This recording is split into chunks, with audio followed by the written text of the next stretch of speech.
subcontinent must now define ourselves.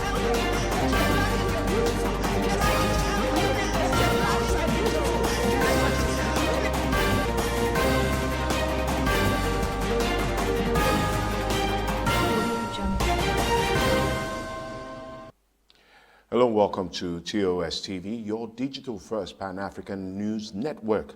I am Nkamiang John, and this is TOS National News Update. We start with the latest developments where the Inspector General of Police, IGP Mohammed Adamu, is reportedly involved in the controversy of the Fulani herdsmen and the people of Igangan in Oyo State, as he has allegedly ordered the arrest of Yoruba activist Sunday Adeyemo, popularly known as Sunday Igbobo, over the quit notice he issued to herdsmen. Now, presidential spokesman Garba Shehu has confirming the arrest order on Igbobo during his program on Friday, as he explained that the IGP informed him of his directive to the Oyo State Commissioner of Police Ngozi Onadeko to arrest Igbobo and transfer him to Abuja, Nigeria's capital city. Now, Igbobo had asked herdsmen in Igangan in Igbarakpa, North local government area of Oyo State, southwest Nigeria, to leave within 7 days following reports of the killings of some Oyo citizens. He had blamed herdsmen and Fulanis, including Saliu Kadil, the Sheikh Fulani, of being behind the rising insecurity in the area. Makinde, governor of Oyo State, had asked the IGP to arrest those fomenting trouble under the guise of protecting the interest of Yoruba people. The Ondo State Governor, Rotimi Akeredolu, had given the Fulani 7 days to also vacate their reserved forest. Allegedly, they were using the forest as cover for criminal activities to adopt several citizens to collect ransom and kill several who could not meet their demands. In Lagos State, traditional rulers had protested to Chief of Army Staff that soldiers were openly aiding brutalizing of their citizens and sending them off their farms. Now, reports from Ogun State, southwest Nigeria, say police officers flogged in the open citizens of a village who refused the pursued Seriki Fulani and his family to settle in their village. Now to other related developments, still on the southwest and Fulani saga, the Arewa Consultative Forum, ACF, has called on the federal government to stop the attack of Fulanis in Ibrakpa area of Oyo State now, or it will instigate counterattacks in the northern part of the country. The ACF, in a statement on Saturday by its National Publicity Secretary, Emmanuel Yawa, said the body received reports of an attack by Yoruba youths on the Seriki Fulani in Oyo State, Alhaji Saliu Abdul Kadir. Now, it said in the report that he was attacked and driven out of his house, 11 cars and his house burnt down to the ground, with his family members now living in the bush. The statement said there were allegations that one Sunday Igbobo, an agitator for the Odua Republic and who issued an ultimatum giving Fulani people 7 days to leave Yoruba land, was the instigator of the attack. The ACF said most disturbing aspect of the attack was the allegation that the security agents who were earlier warned about its imminence stood by helplessly as the attack was carried out. It said the AFC was worried about the end and could call on the federal government and state governments in the southwest to move quickly to avert a social upheaval that might destabilize the entire country. It said, and I quote, "We recall that the civil war in the 60s started with attacks and counterattacks like this. The government must be proactive and stop history from repeating itself," the statement said.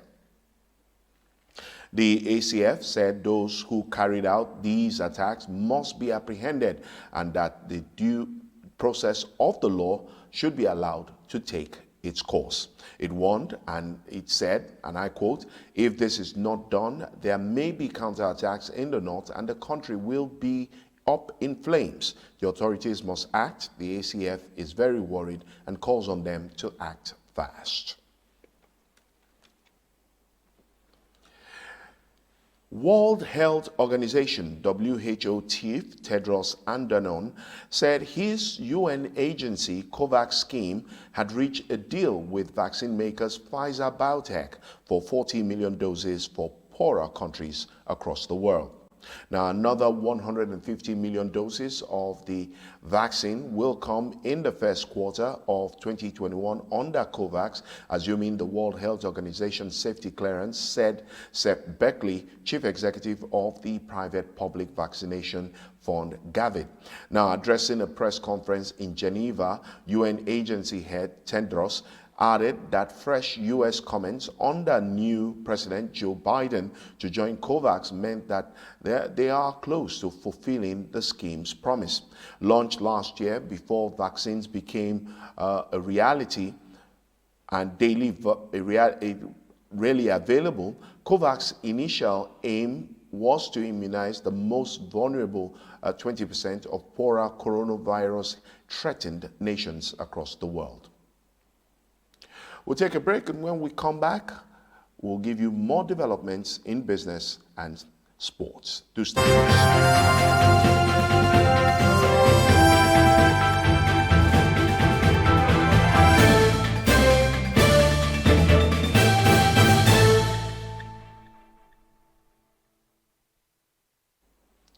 Welcome back. Now to business.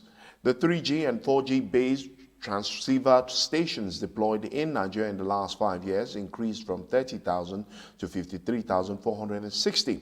Now, this was disclosed by the Executive Vice Chairman of the Nigerian Communications Commission, NCC, Professor Umar Danbata, at a briefing session for the new Permanent Secretary of the Federal Ministry of Communications and Digital Economy, Engineer Festus Yusuf Daudu.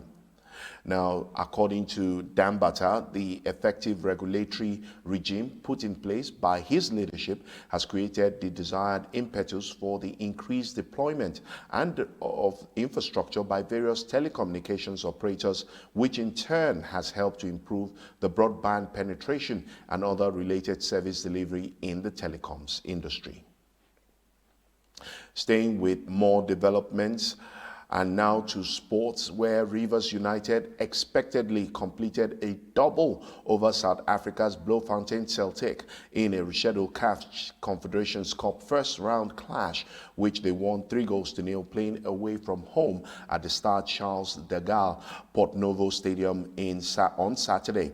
Now, the win brings Rivers United's aggregate victory to 5-0, having also won the first leg last December by 2-0. The win now pairs Rivers United against fellow Nigerian club side Enyimba of Aba after a place in the group stages. In the tie with Bloemfontein Celtic, Godwin Aguda opened scoring for Rivers United very early in the game to set the tone for what the final outcome would become. Now, later in the first half, he doubled the lead before Fortune Omoniwari scored the third goal. Now, Enyimba will host Rivers United in Aba on February 14th, while the reverse leg will hold in Port Harcourt a week later.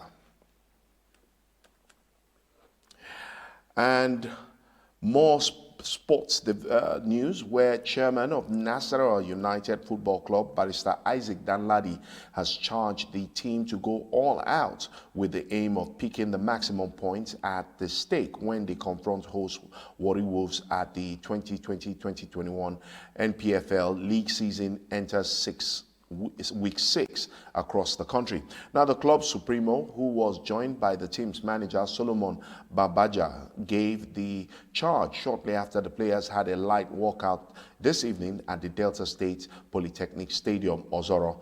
In their collective response to the chairman's call, the players assured him and all supporters of the club that they would not disappoint, nor the teaming fans. The Solid Miners versus Seasiders tie is slated for Delta State Polytechnic Stadium, Ozoro, on Sunday, the 24th of January by 4 p.m. Nigerian time. And that's the National News Update, your digital first Pan-African news network. For more updates, visit our website, www.tostvnetwork.com. Do follow and like TOS TV Network on Facebook, Twitter, and Instagram. And remember to subscribe to our YouTube channel. TOS TV is available on TSTV as TOS News on channel 138. Do stay with us and enjoy more programs on TOS TV Network. I am Kamyang John. Bye for now. But